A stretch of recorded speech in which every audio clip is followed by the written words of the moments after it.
이제 12월 달 아니겠습니까? 벌써 둘째 주가 되는데요. 이번 주부터는 계속해서 조금 크리스마스와 관련된 절기 찬양을 하고자 합니다. 아까도 좀 찬양이 좀 생소했죠, 그죠? 집에 들어가시면 그 유튜브나 이런 데서 조금 크리스마스 찬양을 이렇게 좀 들으십시오. 저도 절기 찬양은 조금 어려운 면이 있는데 그래도 좀 즐겨 들으시고 해서 우리가 크리스마스 맞이하여서 예수님 좀 찬양하는, 기쁘게 찬양하는 그런 찬양들 좀 했으면 좋겠습니다. 계속 좀 연습하고 이렇게 오십시오. 예, 성탄과 관련된 찬양들이 좀 많습니다. 많이 되니까 좀 자주 들으시고 귀에 좀 익숙하게 만들어서 오시면 좋겠다 싶습니다. 그럼 오늘은 교회 그 비밀한 역사의 위대한 완결이라는 제목으로 하나님 말씀 나누도록 하겠습니다. 여러분, 오늘 제목에 교회가 하나님께서 그 아들 예수 그리스도로 말미암아 이루시고자 하시는 그 비밀한 역사의 완결이다, 이렇게 제목을 정해 놓고 있습니다. 그럼 여러분, 하나님께서 퀴즈를 잠깐 내자면 아주 쉬운 퀴즈예요. 하나님께서 아들 예수 그리스도로 말미암아 이루시고자 하는 그 비밀한 역사에 있어서 위대한 서막은 여러분 무엇일까요? 서막의 역사는, 그 역사는 바로 창조의 역사라고 할 수 있겠습니다. 창조로부터 시작된 아담과 하와의 또 창조, 그리고 이스라엘 백성을 하나님께서 부르심, 그리고 아들 예수 그리스도께서 이 땅 가운데 탄생하심, 그 아들 예수 그리스도가 십자가에 죽으시고 부활하신 사건, 그리고 성천과 재림은 결국 하나님께서 그 교회를 완성시키기 위함이다라는 것을 말씀하고 있는 것입니다.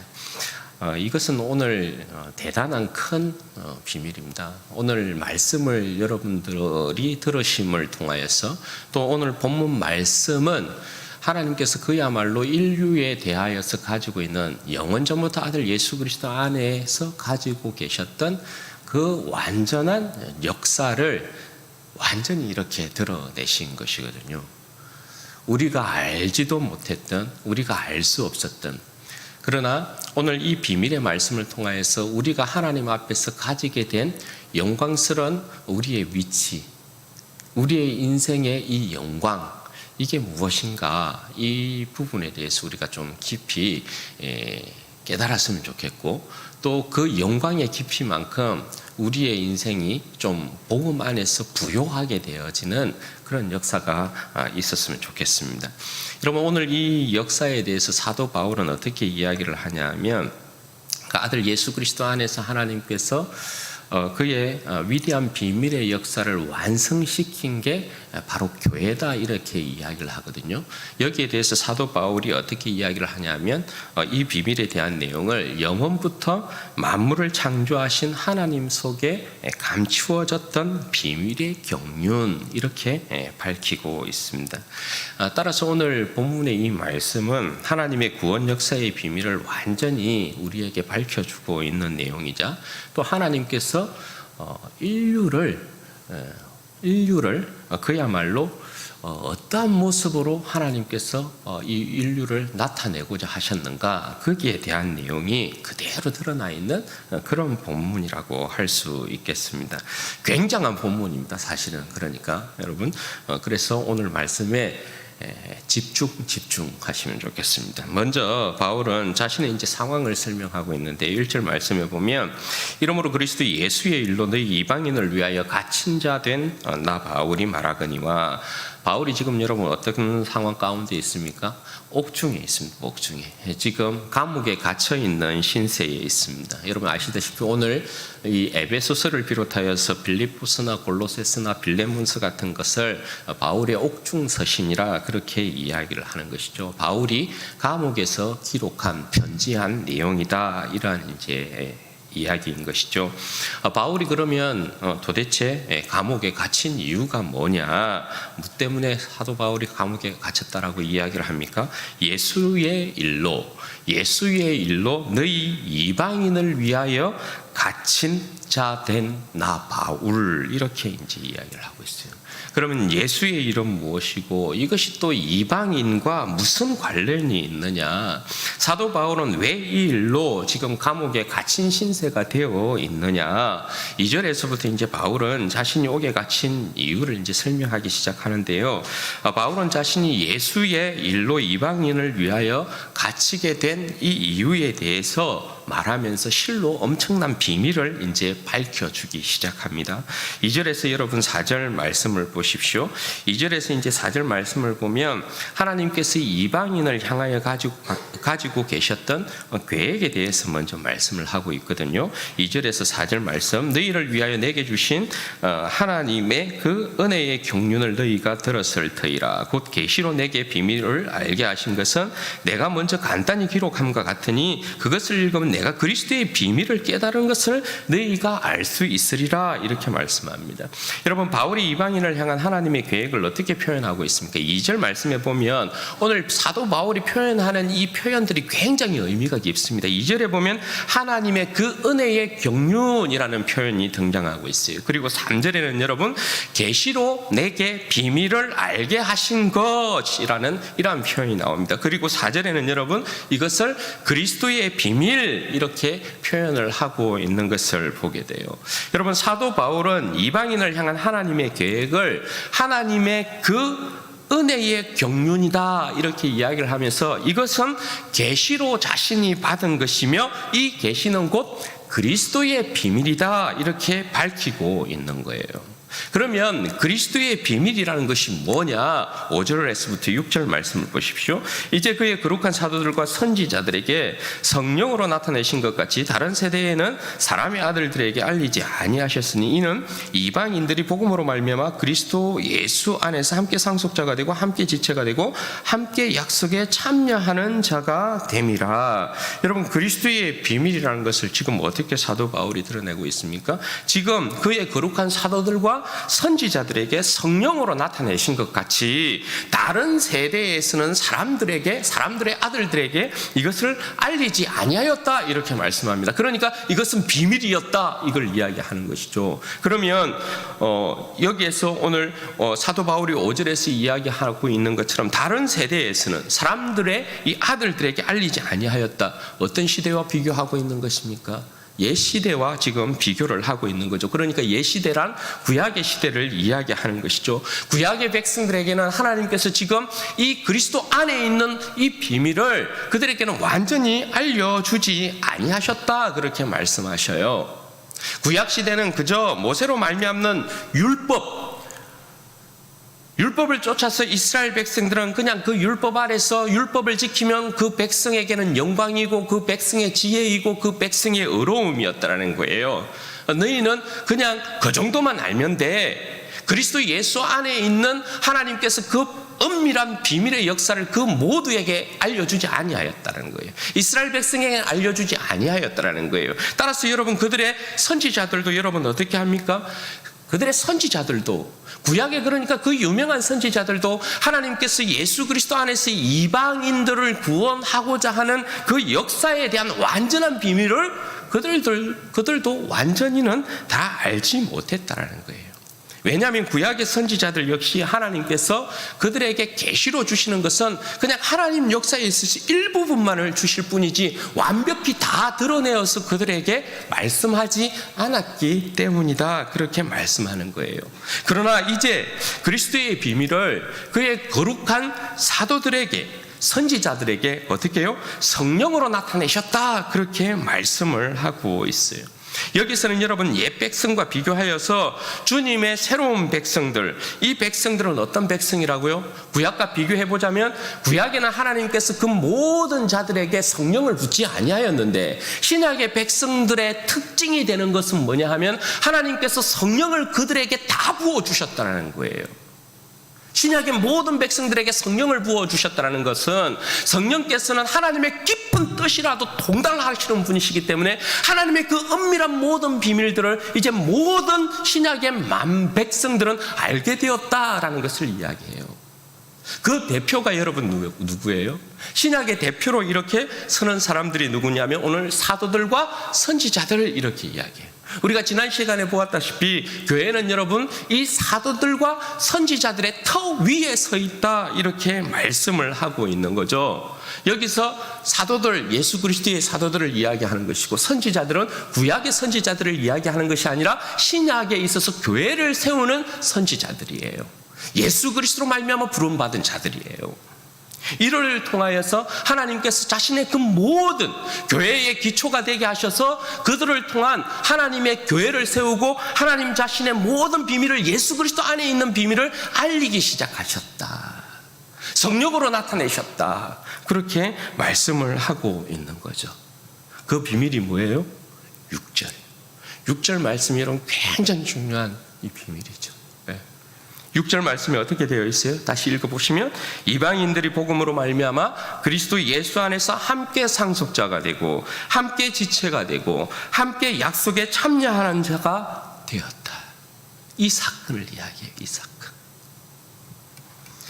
여러분 이 사건이 오늘 하나님께서 영원 전부터 만물 안에서 만물을 창조하신 예수 그리스도 안에서 가지고 계셨던 하나님의 비밀에 대한 이야기를 하는 건데요. 이게 여러분 유대인들에게 사실 얼마나 쇼킹한 일이냐.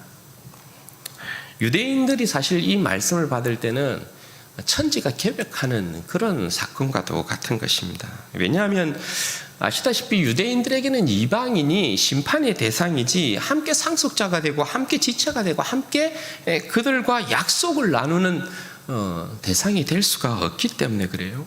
그래서 구약의 선지자들이 여호와의 날에 대한 예언을 했을 때 항상 여러분 그 여호와의 날에 일어나는 일이 뭐예요? 하나님께서 우리의 서러움을 씻겨주실 때에 모든 이방인들을 다 지옥의 그 불구덩이로 보낼 것이다. 거기에 대한 내용이었잖아요.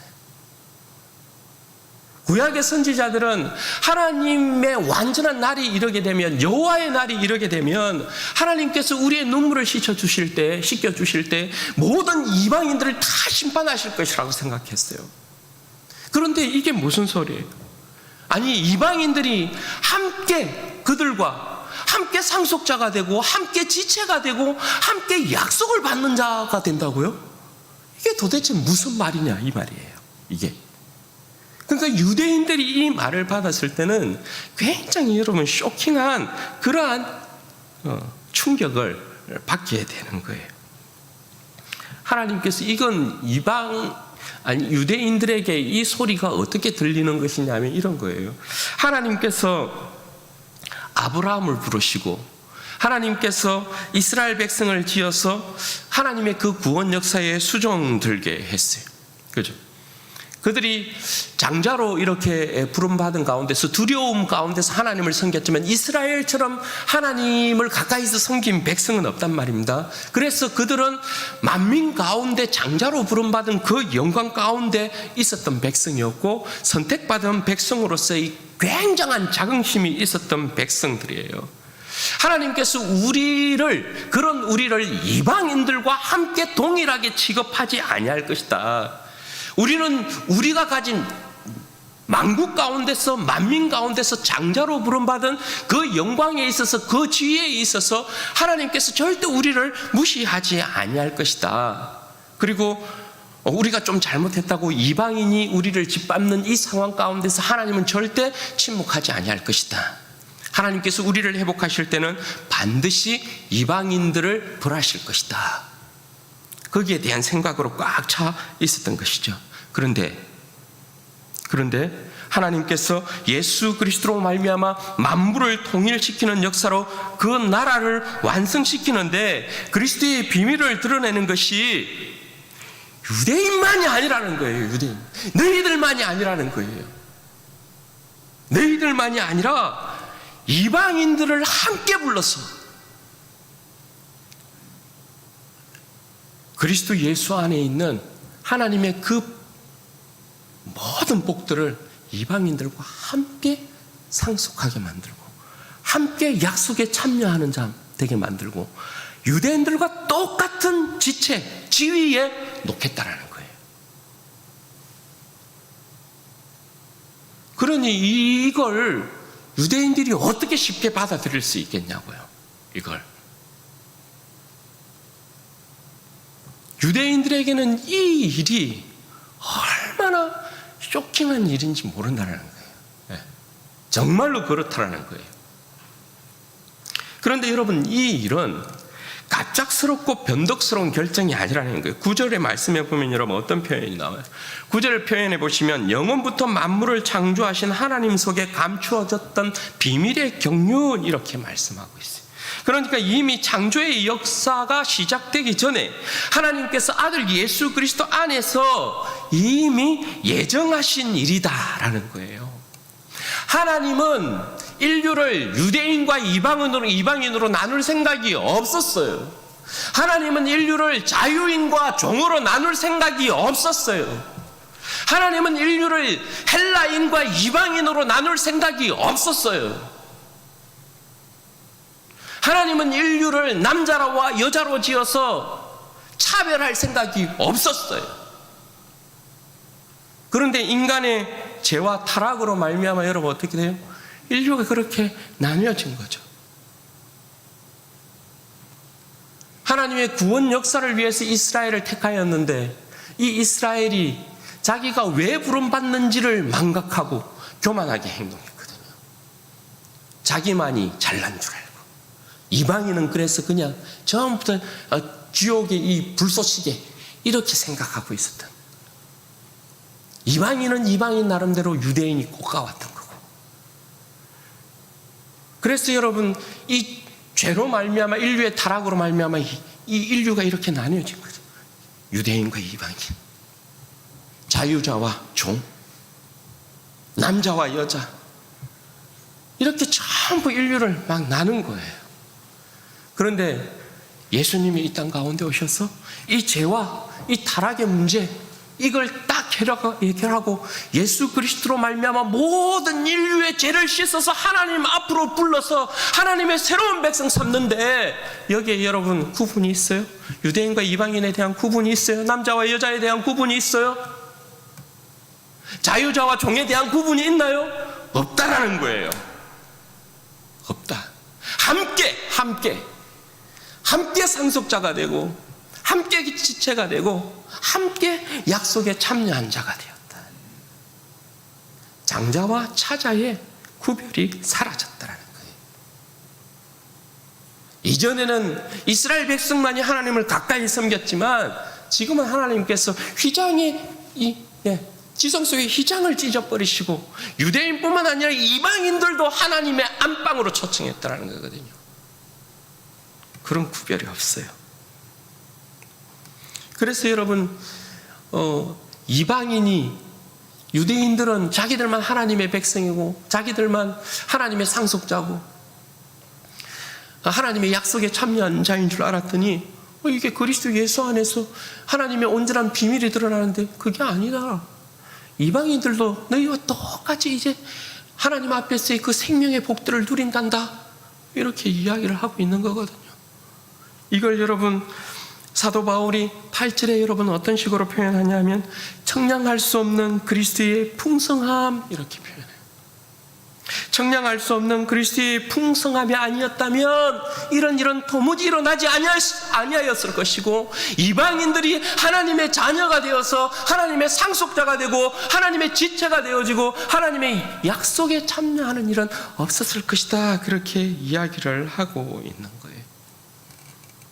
그렇게 여러분 그리스도의 청량할 수 없는 그 풍성함으로 유대인과 이방인이 하나가 되어서 하나님의 자녀가 되는 지위를 누리는 새로운 백성을 뭐라 부르느냐? 뭐라 불러요?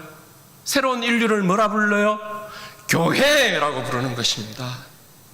교회. 10절 말씀 보십시오. 이는 이제 교회로 말미암아, 이렇게 되어 있어요.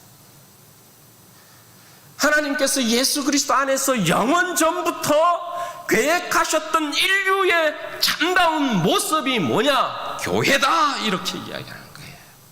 교회.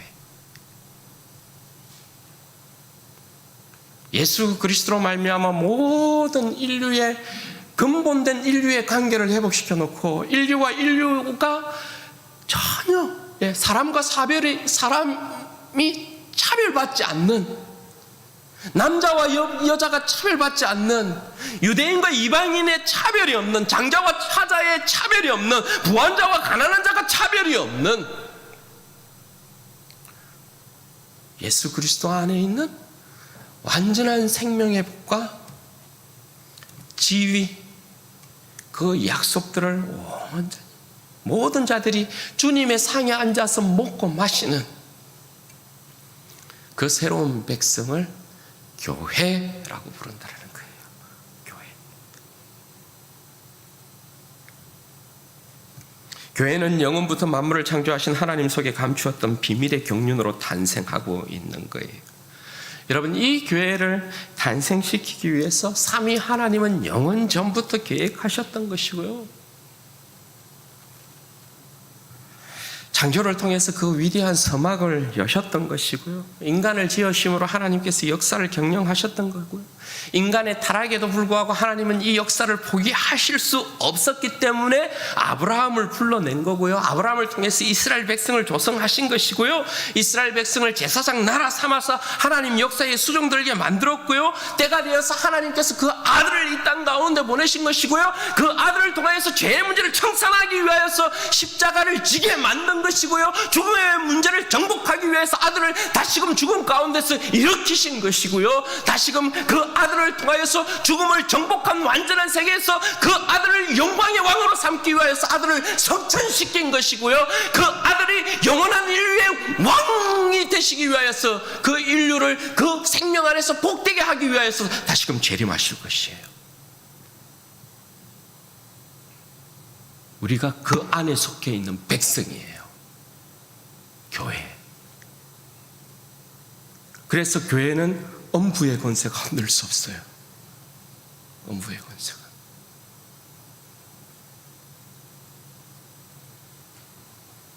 그래서 여러분, 이 교회는 그야말로 하나님의 그 영원전부터 비밀한 역사에 있어서 이 교회가 완결이에요. 완결. 완성. 완성품으로 하나님께서 딱 배워놓은 것이 교회라는 것이에요. 교회.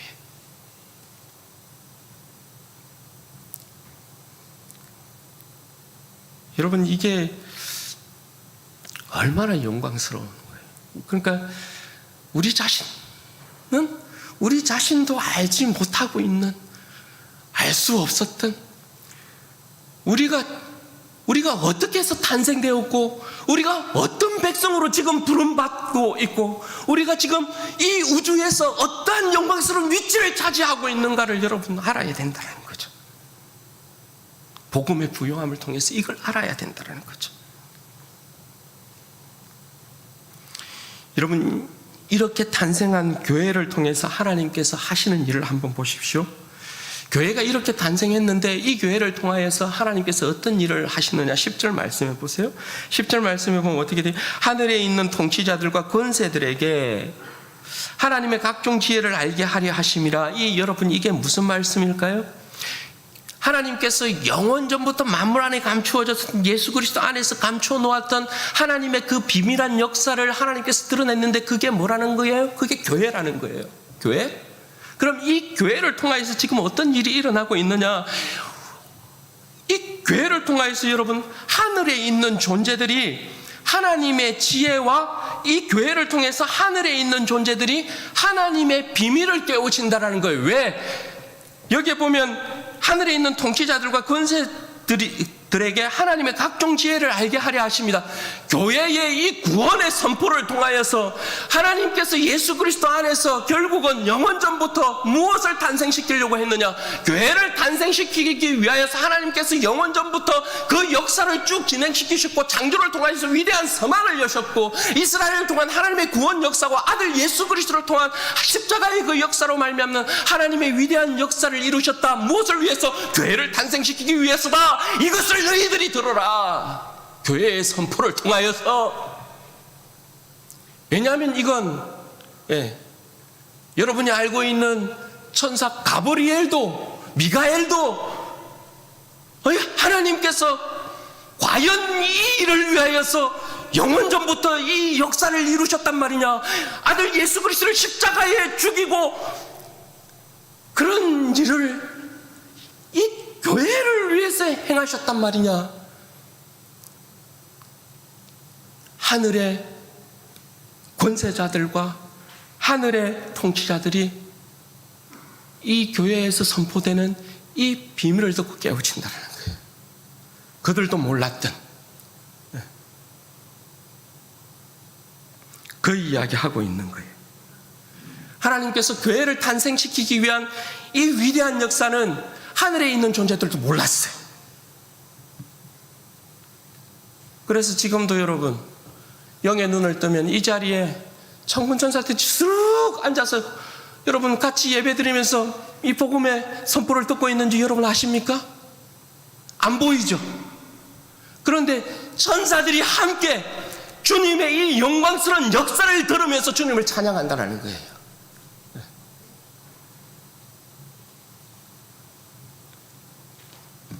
베드로 사도도 이렇게 증거하거든요. 베드로전서 1장 10절에서 12절 말씀해 보면 이렇게 베드로 사도가 기록해요.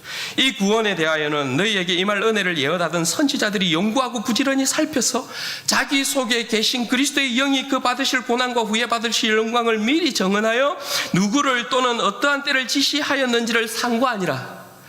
부지런히 살폈다는 거예요. 선지자들도. 그런데 다 알 수 없어. 왜? 주님께서 다 비밀을 밝혀주지 않았기 때문에. 12절 이 섬긴 바가 자기를 위한 것이 아니요, 자기를 위한 것이 아니요 너희를 위한 것임이 계시로 알게 되었으니. 왜 선지자들이 그렇게 고생을 했느냐? 왜 선지자들이 그렇게 미래에 대하여서 예언을 하였느냐? 무엇 때문이라는 거예요? 자기 안에 계신 그리스도의 영이 그들로 하여금 그렇게 시켰다라는 거예요. 너희들의 봉사는 무엇을, 너희들을 위한 수고는 무엇을 위한 것인 줄 아느냐? 하나님께서 아들 예수 그리스도 안에서 그 먼 훗날 교회를 탄생시킬 그 일을 위하여서 너희들이 지금 수고하고 있는 거야. 그렇게 대한 이야기인 거예요, 이게. 그러면서 12절에 이 섬긴 바가 자기를 위한 것이 아니요 너희를 위한 것임을 계시로 알게 되었으니 이것은 하늘로부터 보내신 성령을 힘입어 복음을 전하는 자들로 이제 너희에게 알린 것이요, 이제 너희에게 알린 것이요. 천사들도 살펴보기를 원하는 것입니다. 이전에 하나님께서 이 완전한 복음의 비밀을 그 누구에게 알려주지도 않았어요. 그런데 우리가 참 시대를 잘 타고 난 거죠, 한마디로. 하나님께서 우리의 인생을 그리스도 예수 안에 출생시킨 것이니까. 그럼 아십니까? 우리가 자유대한민국에 태어났기 때문에 자유대한민국의 이 영광을 누리는 것이지, 그죠? 우리가 지금 북한 땅에 태어났으면 자유대한의 영광과 이 부요를 누릴 수 있겠어요? 그럴 수 없어요. 그렇잖아요. 우리가 예수 그리스도 안에 들어와 있기 때문에, 출생하였기 때문에 이 복음의 비밀을 깨우치고 좌로나 우로나 흔들리지 아니하고 우리가 주님 한 분만 바라보고 이 땅 힘들고 어렵지만 살아갈 수 있는 것이고 이겨낼 수 있는 거예요. 왜? 우리는 비밀의 끝을 알고 있으니까. 교회의 영광이 무엇이라는 걸 알고 있으니까.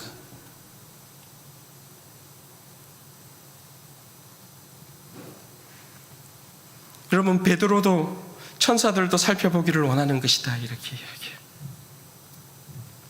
왜냐하면 그만큼 이 교회의 출생이라는 건, 교회의 탄생이라는 건 비밀스러운 일이었다는 거예요. 그리고 여기에서 여러분 알 수 있는 게 하나 있죠. 아무리 여러분 천상에 엄미한 존재도, 위험 있는 존재도, 영광스러운 존재도, 힘 있는 존재도 전부 뭐라는 거예요? 사람 발 앞에 있어요. 발 아래 있어요. 발 아래. 천사는, 천사들의 존재도 이걸 몰랐다는 건 하나님께서 천사들에게 알리지 않았다는 거거든요.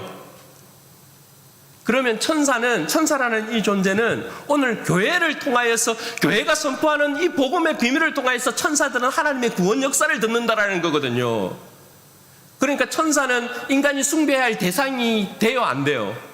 천사는 인간이 숭배할 대상이 못 된다는 거예요. 천사는 인간 발 아래에 있어요. 왜? 천사도 하나님의 형상과 모양대로 창조된 피조물은 아니에요. 하나님의 형상과 모양대로 창조된 피조물은 오직 사람밖에 없어요. 그래서 그리스도 예수 안에 새롭게 창조된 교회는 더욱 값지고 보배로운 거예요.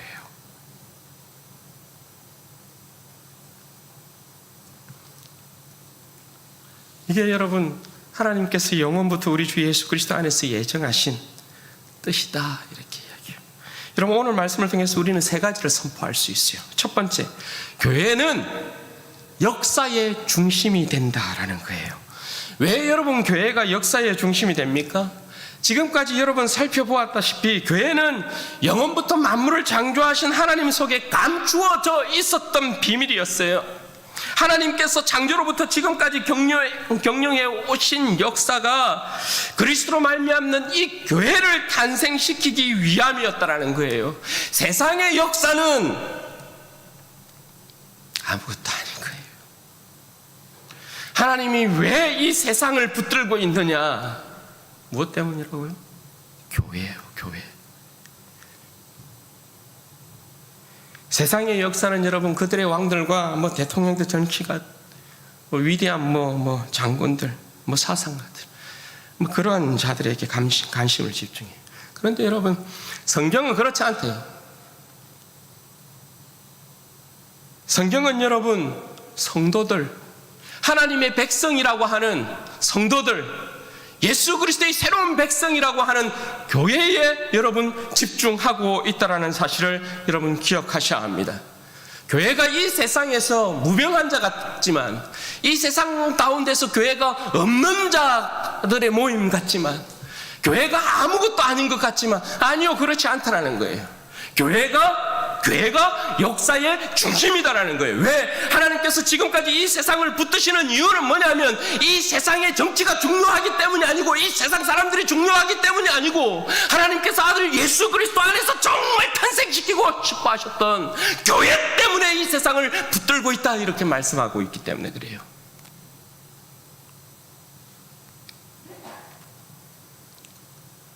지금까지 여러분 역사를 살펴보면 그렇잖아요. 여러분 성경의 역사 가운데 세상의 군왕들이 세상의 역사에 어떤 지적을 남겼을 때에 여러분 이 성경이 세상의 어떤 군왕들의 역사를 여러분 기록합니까? 그렇지 않습니다. 창조 이래로 하나님의 역사가 세상으로 편입되는 일은 없습니다. 이스라엘이 망했을 때도, 이방의 때로 넘겨갔을 때조차도 하나님께서 여러분 어떻게 하십니까? 내가 여전히 세상의 중심이야, 세상의 주인이야 이렇게 말씀하잖아요. 그죠? 이스라엘이 아시리아에 망했어도, 유다가 바벨론에 망했어도, 포로로 끌려갔어도, 페르시아가 정복을 했었어도, 헬라가 정복을 했었어도, 로마가 정복을 했었어도 하나님은 그 백성을 놓치는 적이 없고 하나님의 역사를 내버려 둔 적이 없어요.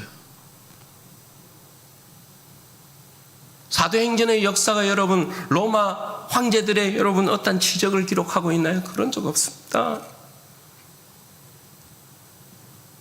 전부 하나님이 그 백성을 통하여서 하나님의 역사를 어떻게 경영하시고 꺼지지 않는 불꽃을 남겨두시고, 하나님께서 그 불꽃을 어떻게 다시 살라서 하나님께서 끝내는 아들 예수 그리스도로 말미암아 위대한 교회를 탄생시켰는가, 이거 기록하고 있는 거잖아요. 그죠? 여러분 이 시대도 마찬가지. 우리 진주원의 교회가 그냥 이 거대한 세상에 아무것도 아닌 것처럼 여러분 보일 수 있고, 내 자신이 이 세상 가운데 참 아무것도 아닌 먼지와 같은 존재로 생각될 수 있지만, 역사를 움켜쥐시고 그 뜻대로 이루시는 하나님 앞에서의 우리의 존재, 우리 교회의 존재란 하나님께서 그 교회밖에 안 보이는 거예요. 그 백성밖에 안 보이는 거예요. 여러분 아시죠? 단체 사진 이렇게 단체 사진 이렇게 찍어가지고 사진 현상에서 딱 이렇게 내놓으면 누구만 봐요? 다 자기 얼굴만 찾아. 다른 사람은 뭐 잘나고 눈을 감고 찍었든지 뭐 엉뚱한 표정을 준 상관없어. 나만 잘 나오면 돼. 단체 사진에 아이들이 수학여행 가가지고 엄마 수학여행 가서 단체 사진 찍었어요 하고 보여주면 누구만 봐요? 아니 자기 새끼만 보는 거지 뭐 남의 새끼 봐서 뭐 한다고요. 하나님도 똑같아요. 이 역사에 있어서 하나님은 이 세상을 그 자식들 때문에 이 세상을 붙들고 있는 것이기 때문에 하나님의 관심은 오직 그 백성들밖에 없어요. 여러분 믿으시나요? 세상이 뭐 누가 정치를 잘해서 뭐 이 세상에 정치를 잘하는 인간들이 어디에 있답니까? 세상이 그래서 굴러가는 것 같습니까? 하는 짓들 보십시오. 전쟁이나 일으키고 있고 죽이고 있고 살리는 일 합니까? 그 어떤 지혜가 위정자들 가운데 그 어떤 요셉과 같은 지도자들이 나타나서 주의 백성들을 여러분 돌아보고 주의 백성들을 복되게 만들고 그런 지도자가 어디에 있습니까? 하나님이 붙들고 계시기 때문에 여전히 이 세상은 굴러가는 것입니다. 그 중심에 저와 여러분이 있다는 것, 우리 진주원의 교회가 있다는 걸 여러분 꼭 기억하시기 바랍니다. 꼭 기억하시기 바랍니다. 두 번째, 교회는 복음의 중심이다. 여러분 이 말씀은 뭐냐면 예수 그리스도의 인격과 사역을 완성시키는 것이 교회입니다. 아이러니하게도 기독론이 굉장히 중요합니다. 예수 그리스도의 십자가의 죽음과 부활의 사건이 굉장히 여러분 중요합니다. 그런데 기독론은 예수 그리스도의 사건을 다루는 기독론은 교회론이 없으면 아무것도 아닌 것이 돼요. 뗄래야 뗄 수 없는 관계라는 거예요. 교회가 없으면 예수 그리스도, 제가 말씀드리잖아요. 교회가 없으면 여러분 예수 그리스도의 십자가의 죽음과 부활이 헛되게 돼요. 교회가 없으면. 왜? 예수님이 왜 죽으셨나요? 예수님이 왜 이 땅 가운데 오셨나요? 예수님이 왜 죽으셨나요? 예수님이 왜 여러분 부활하셨나요? 예수님이 왜 성전하셨나요? 왜 예수님이 다시금 오시겠다고 약속하셨나요? 그의 교회를 붙들기 위해서, 교회를 복되게 하기 위하여서, 우리를 살리기 위하여서, 그거 아닙니까? 그래서 교회는 복음의 중심이 돼요. 교회를 떠나서는 구원이 없다 말하는 이유가 바로 여기에 있어요. 여러분 이 시대에 어떤 사람들이 그렇게 이야기하거든요. 여러분 교회론을 정말 귀하게 여겨야 합니다. 교회론에 대해서 어떤 사람들이, 제가 그래서 여러분들에게, 우리 성도들에게 늘 강조하고 있는 게 여러분 뭡니까? 교회에서 개인주의는 독입니다. 독. 코로나 시대를 지나면서 모든 교회들이 다 그렇거든요.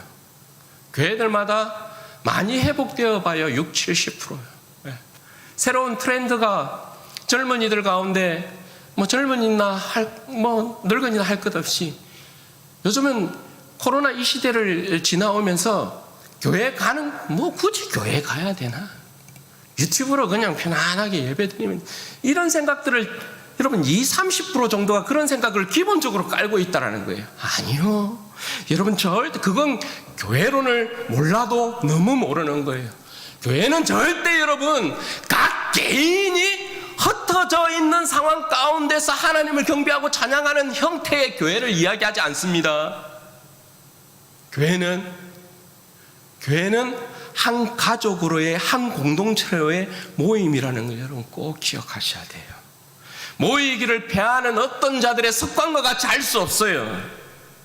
그래서 교회는 항상 모이기에 힘써야 하고, 항상 모여서 주님의 백성들이 함께 주님을 찬양하고 기뻐하고 즐거워하고, 제가 그래서 여러분 구원을 이야기할 때 어떻게 이야기하면, 구원은 항상 세상에 있던 우리가 하나님의 백성 안으로의 부름이라고 말씀드렸어요.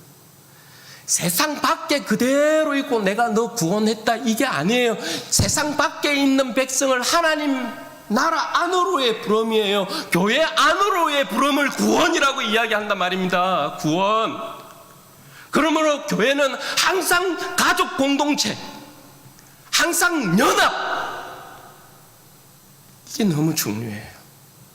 그리스도의 사랑을 흘려보내고 그리스도의 평화가 성령 안에서 함께 이루어져 가고, 그래서 세상으로 하여금 하나님께서 세우신 그리스도 예수 안에서 세우신 새로운 인류의 모습을 보라는 거예요. 예수 그리스도 안에서 사랑으로 하나 되어져 있는 인류의 이 새로운 모습을 보라는 거예요. 왜?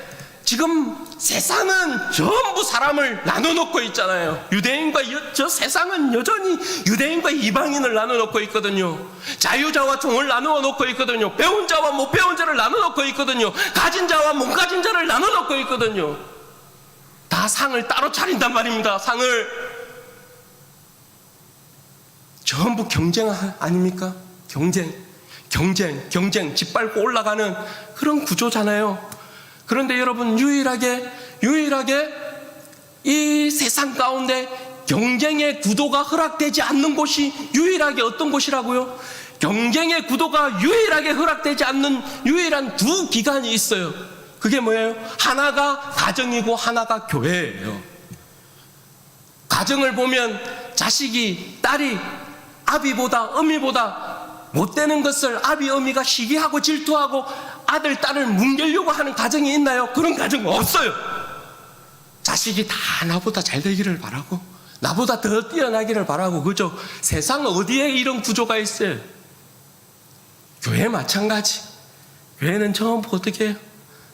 나보다 남을 더 낮게가 아니고 낮게 여기고 사랑 가운데, 그죠? 하나 되어주고 위로하고 격려하고 세워주고, 그게 교회잖아요. 그게 교회의 모습이라고요. 교회는 그래서 새로운 인류예요. 새로운 인류. 이 새로운 인류의 아름다움을 교회는 주님께서 부활하신 복된 날 영원한 하나님의 나라를 소망하는, 이 썩어질 땅이 아닌 영원한 하나님의 나라를 소망하는 백성들이 함께 모여서 그 아름다운 모습을 세상 가운데 보여줘야 되는 거예요. 보여지는 복음.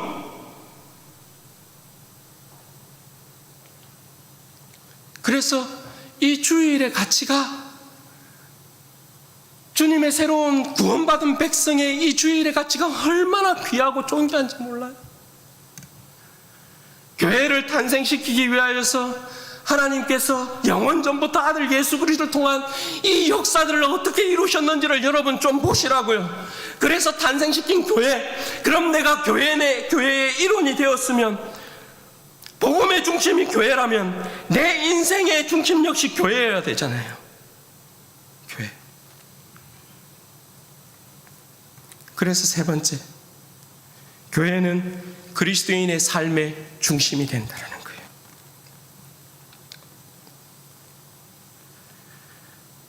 교회는 그리스도인의 삶의 중심이 되어야 된다. 그렇죠. 하나님의 이 역사가 교회를 탄생시키기 위한 것이고, 교회가 탄생했어요. 우리가 교회의 일원이 돼, 세상의 죄와 사망의 권세 아래 놓여 있다가 하나님께서 우리를 긍휼히 여기셔서 우리를 뽑아서 교회, 하나님의 새로운 나라의 백성의 일원이 되게 만들었어요. 지체가 되게 만들었어요.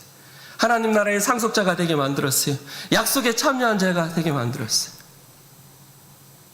그럼 내 삶은 주님의 몸인 교회를 위하여 드리는 것이 여러분 맞겠죠. 그래서 교회는 우리의 삶의 중심이 돼요.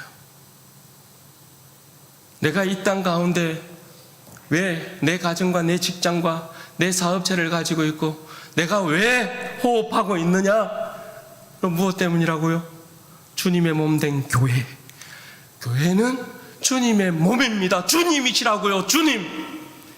그러면 교회가 여러분 주님을 어떻게 섬긴다라고 이야기합니까? 주님께서 교회를 어떻게 사랑한다고 말씀합니까? 주님이 교회를 위하여 자신을 주신 같이 교회가 주님을 섬기듯, 교회가 주님을 섬긴다라는 걸 어떻게 섬기는다라는 거예요?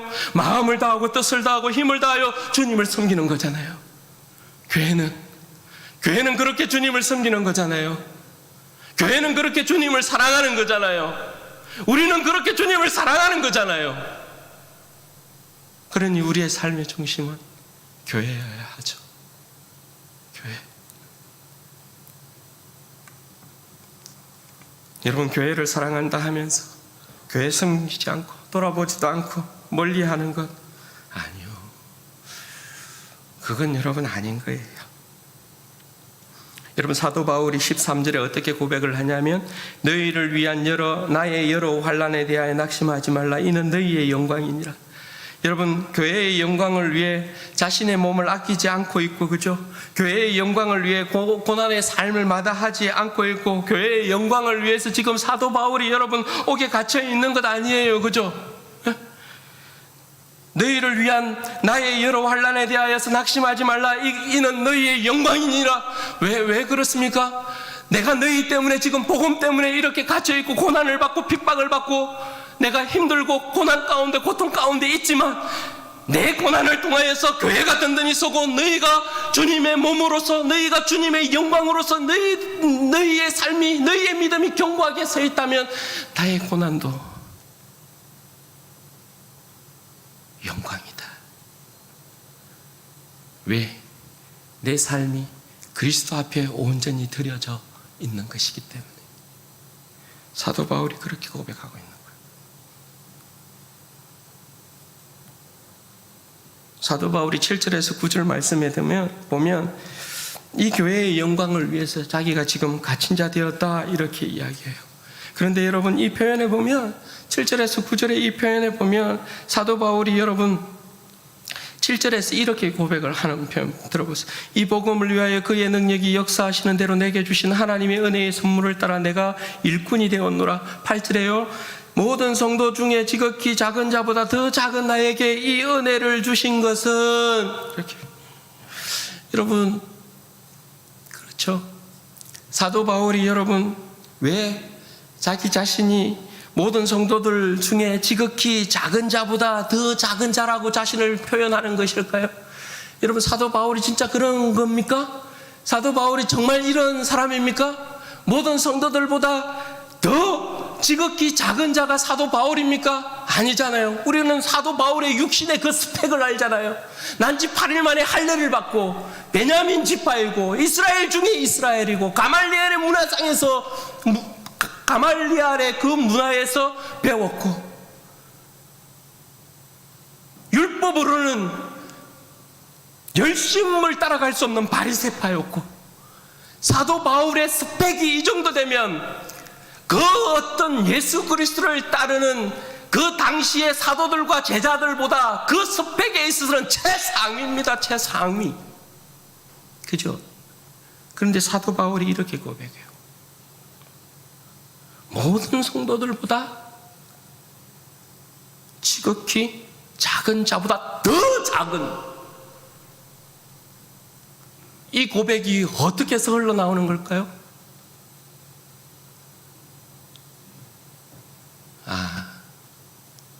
예수 그리스도를 몰랐을 때 나는 죽은 자였다.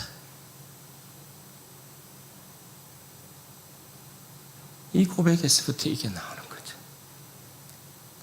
예수 그리스도가 아니었으면 내 생명은 쓸데없는 것이었다. 아무것도 아닌 자였다. 그런데 아무것도 아닌, 그렇죠, 아무것도 아닌 나의 생명을 주님께서 살리셨어. 주님께서 살리셔서 영원한 이 영생의 복과 관련된 이 복음의 사역 가운데 글을 들어 쓰시는 거예요. 그러니 사도 바울이 감격하지 아니할 수 없는 거 아니에요. 여러분, 우리 중에 그 누가 사도 바울보다 육신에 있어서, 우리의 집안에 있어서 내놓으라 하는 사람이 있습니까? 아무도 없다, 그죠? 네? 세상적으로 내 어떤 육신의 스펙이 빵빵한 분들 계십니까? 아무도 없다, 그죠? 그런데 내가 뭐라고? 없는 내가 뭐라고? 천한 내가 뭐라고? 아무것도 가지지 못한 내가 뭐라고? 육신적으로 약한 내가 뭐라고? 문벌도 없는 내가 뭐라고? 내가 뭐라고? 주님께서 사랑하셔서 주님의 그 영광스러운 교회, 그 교회를 완성하는데 나를 부르셨다라는 거예요. 나를 부르셔서 이 영광스러운 주님의 몸인 교회에 직분을 맡기셨다라는 거예요. 나를 영화롭게 해다오. 나를 섬겨다오. 누구는 목사로, 누구는 장로로, 누구는 권사로, 누구는 집사로 나를 영화롭게 해다오. 부르셨다라는 거예요.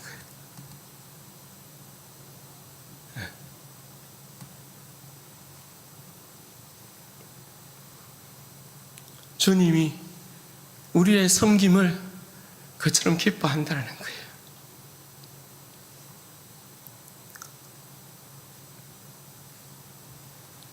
지금까지 여러분, 우리 교회가 우리 어르신들, 우리 선배들의 오늘 사도 바울과 같은 희생과 헌신, 섬김없이 이 자리에 있겠습니까? 그럴 수 없어요.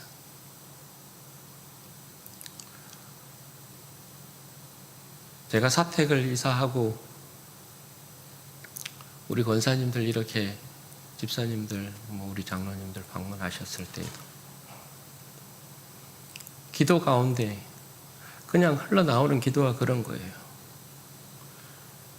우리 장로님들, 권사님들, 집사님들의 헌신 없이 어떻게 이렇게 옮길 수 있고 이 자리에 있을 수 있고 그렇게 되겠어요? 그럴 수 없어요. 그렇게 섬겨왔어요. 우리 성도들이 다 그렇게 섬겨왔어요. 희생해 왔어요. 헌신해 왔어요. 그게 지금의 교회의 모습을 이루고 있는 거예요. 그렇죠? 그 누구도 헌신하지 아니하였다면, 희생하지 아니하였다면, 섬기지 아니하였다면 교회가 지금 이 자리에 설 수 없었어요. 그래서 여러분, 서로에게 우리는 감사할 수 있어야 해요. 사도 바울과 같이 내 한 옥에 갇혀도 주님의 교회의 영광이라면 내 한 몸 희생하는 것, 내 가진 재물 내어놓는 것, 시간 내어놓는 것 아깝지 않다. 이렇게 하고 오신 거예요. 하나님 기뻐하실 줄로 믿어요. 네. 하나님이 다 여러분 다 재고 있는 줄로 믿어요. 네. 반드시 우리 주님 앞에 설 때 위로가 있을 거예요. 위로가. 네. 반드시 위로가 있을 거예요. 사랑하는 여러분, 내 자신이 그리스도의 교회를 위해서 희생하고 헌신하고 섬김으로 교회가 부요해지고 영광이 되어진다라는 그 기쁨을 아는 사람이 있잖아요. 네. 정말 내 자신의 어떤 희생과 섬김과 헌신으로 주님께서 주신 은혜에 따라 내가 주님 앞에 이렇게 섬기고 희생하고 봉사하고 그래서 교회를 세우는 이 기쁨이 충만한 사람은 하나님의 구원에 있어서 정말 영순이에요. 그런 분들은.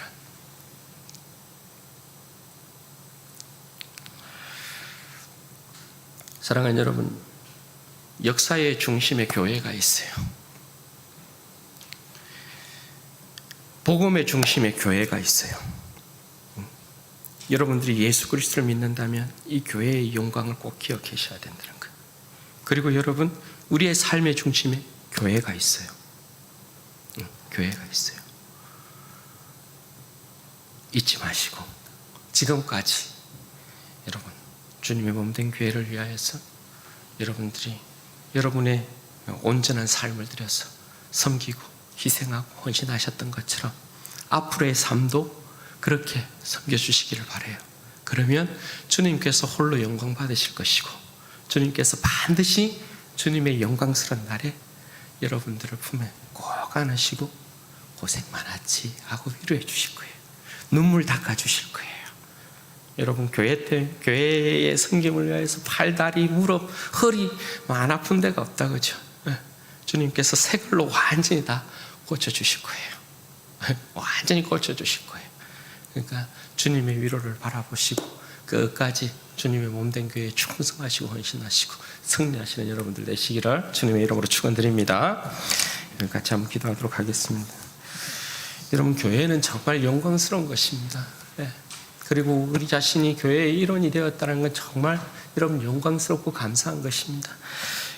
우리가 좀 그렇게 제가 주님의 몸인 교회로 부름받았다는 이 사실에 대한 부분에 있어서 정말 감사했으면 좋겠고, 역사의 중심에 교회가 있다는 거, 내 자신이 있다는 거, 우리 진주원의 교회가 있다는 거, 복음의 중심에 우리 진주원의 교회가 있다는 거, 우리의 삶의 중심에 우리 진주원의 교회가 있다는 거 하나님 잊지 않고 내 자신을 분벌세신, 내 자신을 지극히 작은 자보다 더 작은 자에게 나에게 은혜를 주신 것은 주님의 몸된 교회의 영광을 위한 것이라는 걸 알고 주님 끝까지, 남은 여생 끝까지 주님 앞에 충성하여서 주님의 교회의 이 영광을 드러내게 하시고 주님 앞에서 위로받는 이 인생 될 수 있도록 하나님 은혜와 복을 주옵소서. 우리 주여 한번 부르짖고 기도하십시다. 주여